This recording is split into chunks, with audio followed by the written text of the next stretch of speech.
If you had asked anyone in our little town about me, they would have said I was the luckiest woman on Maple Lane. I had a husband who still brought me coffee in bed after 20 years, 2 grown children who called every Sunday, and a home that always smelled of cinnamon and fresh bread. My garden was the envy of the neighborhood, and my door was always open, whether someone needed a cup of sugar or a shoulder to cry on. I was the one people trusted with their secrets, the one who organized the church bake sales and remembered every birthday with a handwritten card. On the surface, my life was a picture-perfect postcard. I'd walk to the market and be greeted with warm smiles and friendly waves. At book club, the ladies would laugh at my stories and ask for my advice. Even my sister, who lived just 3 blocks away, would say, "Everyone wants to be you, you know." I'd laugh it off, but sometimes I caught a flicker in her eyes, a glint of something I couldn't quite name. Looking back, I realized there were cracks in the foundation, little moments I brushed aside. The way my husband's voice would tighten when I mentioned my old friend Linda. The way my sister's compliments sometimes felt more like backhanded jabs. The neighbor who stopped inviting me to her garden parties, claiming she was keeping things small this year. I told myself it was nothing, that every family had its quirks, every friendship its ups and downs, but I see now that envy can hide behind a smile, and resentment can simmer just beneath the surface of even the closest relationships. I was so busy tending to everyone else's happiness that I missed the warning signs in my own home. I believed with all my heart that I was safe in my little world, but I had no idea how quickly everything could change. It started so quietly, I almost convinced myself I was imagining things. A missed phone call here, a neighbor who suddenly seemed too busy to chat over the fence. At first I chalked it up to the usual ebb and flow of life. People get busy, plans change, nothing to worry about.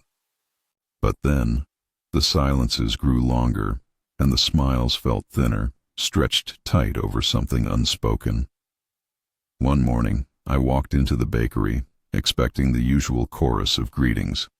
Instead, the conversation at the counter stopped mid-sentence. Mrs. Hargrove, who'd always saved me the last cherry Danish, barely met my eyes as she slid my order across the counter. "Busy day, I suppose," I said, trying to keep my voice light. She just nodded, her lips pressed into a thin line. At church that Sunday, I felt the shift even more. The pew where my family always sat was half empty. My husband claimed he had a headache, and my sister texted that she was running late, though she never showed. After the service, I approached a group of women I'd known for years, but their conversation faltered as I drew near. "Oh, I didn't see you there," one of them said, her tone just a little too bright. I tried to join in, but the topic changed so quickly I couldn't keep up. I left early, my heart pounding with a strange, unfamiliar anxiety. At home, things weren't much better. My husband seemed distracted, his phone always in his hand, his answers clipped and vague. When I asked if something was wrong, he shrugged it off. "You're imagining things," he said, not meeting my gaze. My daughter, usually so open with me, started spending more time in her room, her laughter fading behind closed doors. Even my sister, who used to call every evening, now sent only brief, impersonal texts. The worst part was not knowing. I replayed every conversation in my mind, searching for something I might have said or done. Had I offended someone without realizing it? Was there a misunderstanding I needed to clear up? The uncertainty gnawed at me, turning every silence into an accusation, every sideways glance into a judgment. One afternoon, I overheard 2 neighbors talking in hushed voices as I walked past their yard. My name floated through the air, followed by a sharp, disbelieving laugh. When they noticed me, they fell silent, their faces flushing with embarrassment. "Lovely weather, isn't it?" one of them stammered, but her eyes darted away. I tried to confront my husband that night, desperate for answers. "Is there something going on I should know about?" I asked, my voice trembling despite my best efforts to sound calm. He sighed, rubbing his temples. You're being paranoid. People talk, that's just how it is. Don't give them a reason. A coldness settled in my chest. I had always believed in the goodness of the people around me, in the strength of my family. Now I felt like a stranger in my own life, tiptoeing through rooms that once felt safe. The trust I'd built over years seemed to be crumbling, replaced by suspicion and doubt. I lay awake at night, listening to the quiet hum of the house, wondering what was being said about me behind closed doors. What could possibly be so terrible that friends would turn away, that family would keep their distance? I was desperate for answers, but all I found were shadows and silence, and the whispers only grew louder, threatening to drown out everything I thought I knew. I always believed that. No matter what happened, my family would be my safe harbor. Even as the whispers grew into a storm, I clung to the hope that my husband and my sister would stand by me, help me make sense of the chaos swirling around us. But the truth, when it finally revealed itself, was more painful than any rumor could ever be. It was a Tuesday evening when the first real crack appeared. I was folding laundry in the living room, the television murmuring in the background, when I heard my husband's voice in the kitchen, low, urgent, and not meant for my ears. I crept closer, heart pounding, and caught a few words through the half-closed door. She's starting to ask questions. No, she doesn't know anything yet. Just stick to the story. My breath caught in my throat. He was on the phone with my sister. I stood there frozen as the realization washed over me. The two people I trusted most were talking about me, plotting something behind my back. My hands shook as I finished folding the towels, my mind racing with possibilities. Was this all some terrible misunderstanding? Or was there something darker at play? That night, I tried to confront my husband. "Who were you talking to earlier?" I asked, forcing my voice to stay steady. He barely looked up from his phone. "Just work stuff. Why?" I pressed further, but he grew defensive, accusing me of snooping and making things up. "You're being ridiculous," he snapped. "Maybe if you spent less time worrying about everyone else, people wouldn't have so much to say about you." His words stung, but it was the coldness in his eyes that truly broke me. I turned away, blinking back tears, and tried to convince myself that I was overreacting. But the next day, I found my sister waiting for me on my porch, her arms crossed and her expression unreadable. "We need to talk," she said, her voice clipped. She didn't wait for an invitation, just pushed past me into the house. I followed her to the kitchen, my stomach in knots. She sat at the table, tapping her nails against the wood. "People are saying things, you know. About you, about the money missing from the church fund, about you and Linda's husband. I tried to defend you, but it's hard when there's so much smoke." I stared at her, stunned. "What are you talking about?" "I would never—" She cut me off with a wave of her hand. "I'm just telling you what people are saying. Maybe you should think about how your actions look to others." The room spun around me. I had never touched the church fund, never so much as looked at Linda's husband in any way but friendly.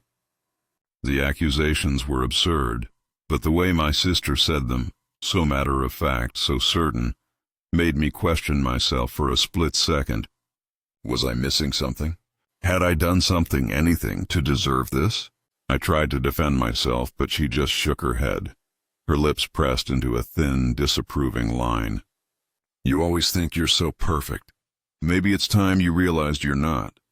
The conversation left me reeling. I called my husband at work, desperate for reassurance, but he barely listened. "You're making a scene," he said. "Just let it go. People will get bored and move on." But they didn't. The rumors only grew, twisting into uglier shapes. I heard my own children whispering behind closed doors, saw the way my neighbors looked at me with pity, or was it disgust?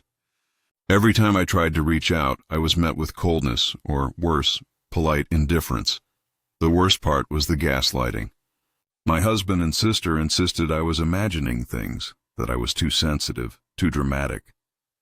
"You always make everything about you," my sister sneered one afternoon when I begged her to tell me the truth. "Maybe if you weren't so self-absorbed, people wouldn't talk." I started to doubt my own memories, my own instincts. Had I really been so blind? Was I the problem after all? The people I loved most were turning me into a stranger, and I didn't know how to fight back. Family is supposed to be your anchor, your shelter in the storm. But mine had become the very force pulling me under. I lay awake at night, replaying every conversation, every look, every word, searching for answers that never came. And as the days passed, one question haunted me. If my own blood could betray me, who could I trust? And just how deep did this betrayal go? The annual spring festival had always been my favorite day of the year. It was the one time when the whole town came together. Children running wild with painted faces, neighbors sharing homemade pies, laughter echoing across the park. I'd spent weeks helping organize the event, just as I had every year, never imagining that this time I would be the one everyone was whispering about. I arrived early, arms full of cupcakes and decorations, determined to hold my head high. But the moment I stepped onto the grass, I felt it, a shift in the air, 100 eyes flicking in my direction, then quickly away. Conversation stopped as I passed. People who once greeted me with hugs now offered only tight smiles or turned their backs altogether. I tried to busy myself with setting up the dessert table, but my hands trembled so badly I nearly dropped the tray. As the morning wore on, the whispers grew bolder. I caught snatches of conversation. My name, followed by words like embezzlement and affair. Someone laughed, loud and sharp, and I saw Linda's husband glance at me with a look that made my skin crawl. My cheeks burned with shame, but I forced myself to keep moving, refusing to let them see me break. The final blow came during the raffle drawing. I was supposed to announce the winners, a tradition everyone looked forward to. As I stepped up to the microphone, a group of women near the front began to murmur, their voices rising just loud enough for everyone to hear. "I can't believe she has the nerve to show her face," one of them said. Another chimed in, "Maybe she'll steal the prize money too." Laughter rippled through the crowd, my vision blurred. For a moment I stood frozen, the microphone heavy in my hand. I wanted to run, to disappear, to wake up and find it was all a nightmare. But something inside me refused to let go. I steadied my voice and read the names, my words clear and steady, even as my heart pounded in my chest. When it was over, I slipped away to the edge of the park, desperate for air. I pressed my back against a tree, fighting back tears. The people I'd loved and served for years had turned on me so quickly, their loyalty as fragile as spun sugar. I felt utterly alone, stripped of every comfort and connection I'd once taken for granted. That's when I heard a soft voice behind me. "Don't let them get to you." I turned to see Mrs. Hargrove, the baker, holding out a napkin.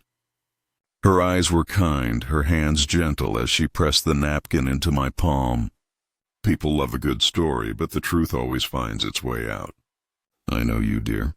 Don't let them make you doubt yourself." Her words, simple as they were, felt like a lifeline. I clung to them, letting the warmth of her kindness seep into the cracks the others had left behind. For the first time in weeks, I felt a flicker of hope, a reminder that not everyone believed the worst, that maybe, just maybe, I wasn't as alone as I felt. As I watched the festival from the shadows, I realized I had a choice.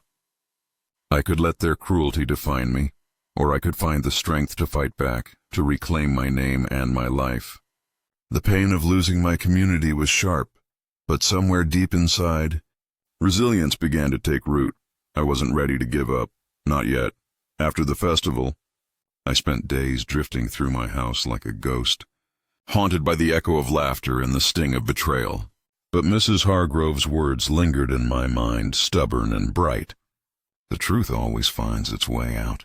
I clung to that hope, letting it harden into resolve. If no one else would fight for me, I would fight for myself.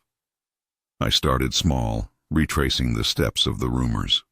I made a list of everyone who had suddenly turned cold, every event where the whispers seemed to grow louder. I remembered the first time I'd heard my name spoken with suspicion at the church bake sale, just a week before everything unraveled. I called the church secretary, pretending I needed a recipe, and gently steered the conversation toward the missing funds. "It's such a shame," she sighed. "But you know how people talk." "I'm sure it's just a misunderstanding." Her words were careful, but I heard the doubt beneath them. I pressed on, asking if she knew who first noticed the money was gone. There was a pause. Then she said, "Your sister mentioned it, actually. She said she saw something odd in the ledger."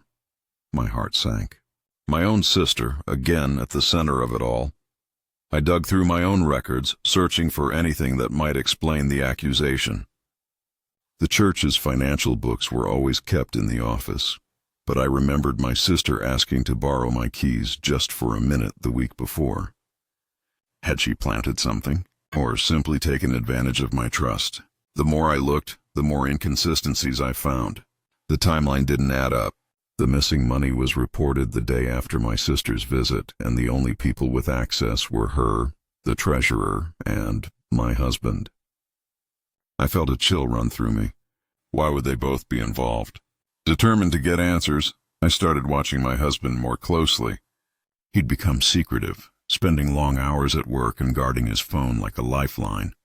One evening, after he'd fallen asleep on the couch, I scrolled through his messages. Most were harmless, but one thread caught my eye, a string of texts with my sister, discussing the plan and keeping her in the dark. My hands shook as I read, the words blurring with tears. They were working together, but why? I remembered the other rumor, the one about Linda's husband. I'd always thought it was ridiculous, but now I wondered if it was a deliberate distraction, something to keep people from looking too closely at the real story. I called Linda, my voice trembling. "Have you heard what people are saying?" I asked. She hesitated, then admitted, "Your sister told me she saw you and my husband together at the diner. But I know you, and I know that's not true." Piece by piece, the puzzle began to take shape. My sister, always competitive, had resented my place in the community. My husband, lately distant and irritable, had been struggling at work. His business was failing, and he'd started borrowing money from anyone who would listen. I found a stack of overdue bills hidden in his desk, along with a letter from a loan shark. The missing church funds, the lies, the rumors, it all pointed back to them.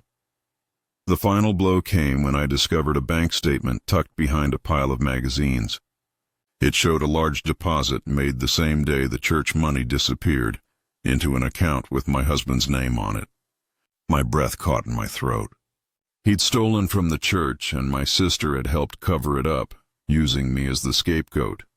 The helplessness I'd felt for weeks was replaced by a cold, clear determination. I wasn't just fighting for my reputation anymore. I was fighting to expose the truth, no matter how ugly it was. I realized that ignorance had been my shield, but now awareness was my weapon. I stared at the evidence in my hands, my heart pounding. What else were they hiding? And how far would they go to protect their secret? I knew I couldn't do this alone, but I also knew I couldn't turn back. The truth was finally within reach, and I was ready to face whatever came next. Just when I thought I was utterly alone, the phone rang late one evening. I almost didn't answer. My nerves were frayed, and I'd grown wary of every unexpected call. But something in me, maybe a stubborn flicker of hope, made me pick up. "Hello?" My voice was barely more than a whisper. There was a pause, then a voice I hadn't heard in months. "It's me, Karen." My heart skipped. Karen and I had once been inseparable, but a falling out last year, over something so trivial I could barely remember, had left us on opposite sides of a silent divide. She hesitated, her breath shaky. "I know I'm probably the last person you want to hear from, but I need to talk to you. In person." There was something desperate in her tone, something that cut through my exhaustion and fear. I agreed, and within the hour she was sitting at my kitchen table, wringing her hands. "I owe you the truth." she began, her eyes red-rimmed. I helped spread the rumors. About the church money, about Linda's husband. All of it. The words hit me like a slap, but before I could speak, she rushed on. I didn't want to. Your sister, she threatened me. She said if I didn't back her up, she'd tell everyone about my son's trouble with the law. She had copies of the police report, and she said she'd ruin us. I stared at her, stunned. The betrayal stung, but beneath it, I felt a strange sense of relief. I wasn't crazy. I hadn't imagined the conspiracy. Karen's confession was proof that my sister's web of lies was wider and more calculated than I'd realized. Tears spilled down Karen's cheeks. I'm so sorry. I tried to stop, but she wouldn't let up. She even made me plant the idea about the missing money at the bake sale. I never thought it would go this far. For a moment, I just sat there, the weight of her words pressing down on me. But then something shifted. I reached across the table and took her hand. Thank you for telling me. I know it wasn't easy, but I need your help now. Will you stand with me if I try to set things right? She nodded, relief flooding her face. I will. I'll tell anyone who will listen. I'll show them the texts your sister sent me. I kept everything just in case. In that moment, the loneliness that had threatened to swallow me whole began to recede. I wasn't alone anymore. I had an ally, and together we had the beginnings of a plan and the evidence to back it up. For the first time in weeks, hope flickered in my chest. The truth was coming to light, and I was no longer fighting in the dark. But what would I do with this new information? And how would my sister react when she realized her secrets were about to be exposed? With Karen by my side and a folder full of evidence, bank statements, text messages, and her written confession, I felt a strength I hadn't known in weeks. The fear was still there, a cold knot in my stomach, but it was laced now with something fiercer: resolve. I was done being the victim. It was time to reclaim my life, my name, and my dignity. The opportunity came sooner than I expected. My mother's birthday was approaching, and as always, my sister insisted on hosting the family dinner. It was the one event everyone attended no matter what. I knew my husband and sister would be there, along with a handful of relatives who'd heard every rumor but never once asked for my side of the story. It was the perfect stage. In the days leading up to the dinner, I rehearsed what I would say, my heart pounding every time I pictured their faces. Karen and I met in secret, going over the evidence, making sure every detail was airtight. She agreed to come, ready to speak up if things got ugly. I could see the fear in her eyes, but also the determination. We were in this together. The night of the dinner, I dressed carefully, choosing a deep blue dress that made me feel strong. As I walked into my sister's house, the familiar scent of roast chicken and apple pie hit me, mingling with the tension that crackled in the air. My husband barely glanced at me, his jaw tight.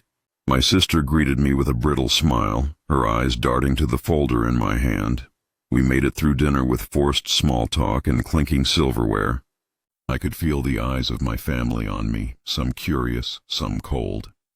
When dessert was served, I stood up, my hands trembling only slightly. I have something to say, I began, my voice steady. The room fell silent. My sister's fork clattered to her plate. My husband's face went pale.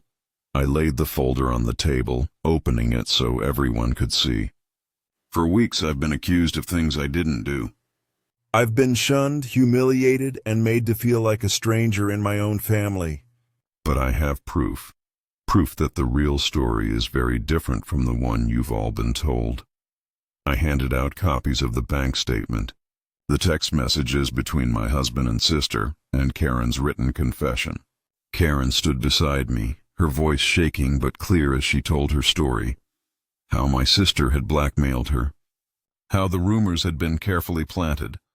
How the missing church money had ended up in my husband's account. The room erupted. My mother gasped, clutching her chest. My brother demanded answers. My sister tried to interrupt, but I held up a hand. No more lies, I said, my voice stronger than I felt. It's time everyone heard the truth. My husband stammered, searching for words, but the evidence was undeniable. My sister's face crumpled, her mask of composure slipping as the weight of her actions settled over the room. For a moment, I was terrified that they would turn on me again, that I would be humiliated in front of everyone I loved. But as I looked around, I saw something shift in their eyes. Doubt gave way to realization, suspicion to shame. I had taken back my power, not with anger or vengeance, but with the truth.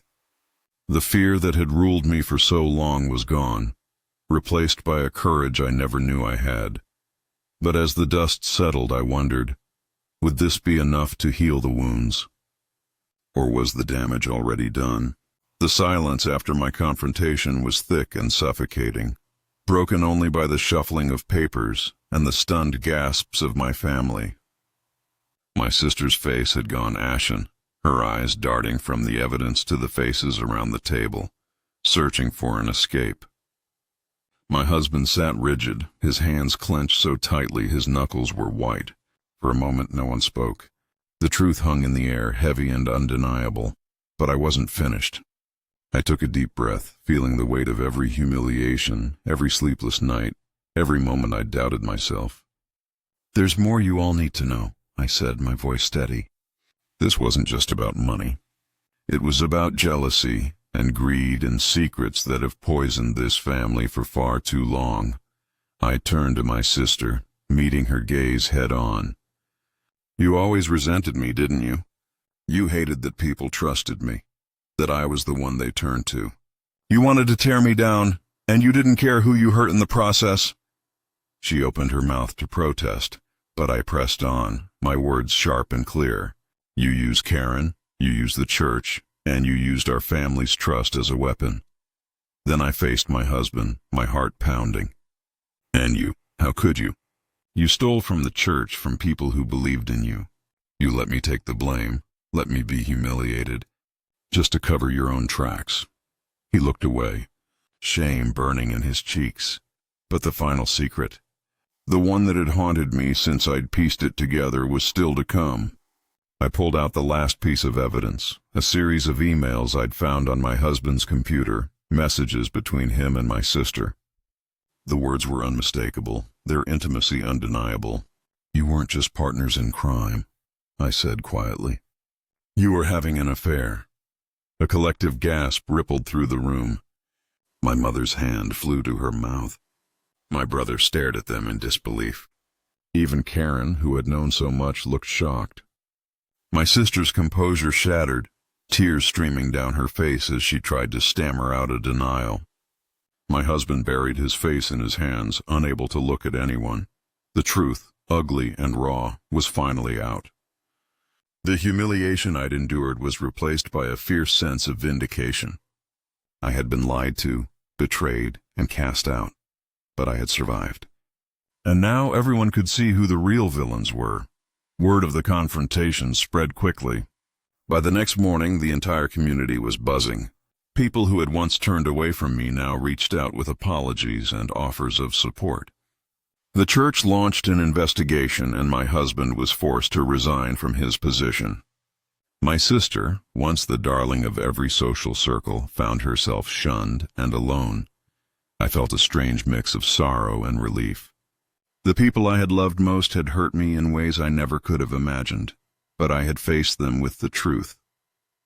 I had refused to be broken by their lies. As I stood in the quiet aftermath, I realized that secrecy had been their weapon, but truth was mine. I had reclaimed my voice, my dignity, and my place in the world. But as the dust settled, I couldn't help but wonder, would the community ever truly forgive? And could I ever forgive those who had betrayed me so deeply? In the days that followed, my world felt strangely quiet. The whirlwind of lies and accusations had finally settled, leaving behind a landscape forever changed. Some relationships I knew would never be the same. My sister moved away, her absence a silent acknowledgement of all that had been lost. My husband packed his things and left, the finality in his footsteps echoing through the empty halls of our home. There were no dramatic goodbyes, just a heavy, aching silence. Yet in that silence I found something unexpected. Peace. The friends who had stood by me, Karen, Mrs. Hargrove, and a handful of others, became my lifeline.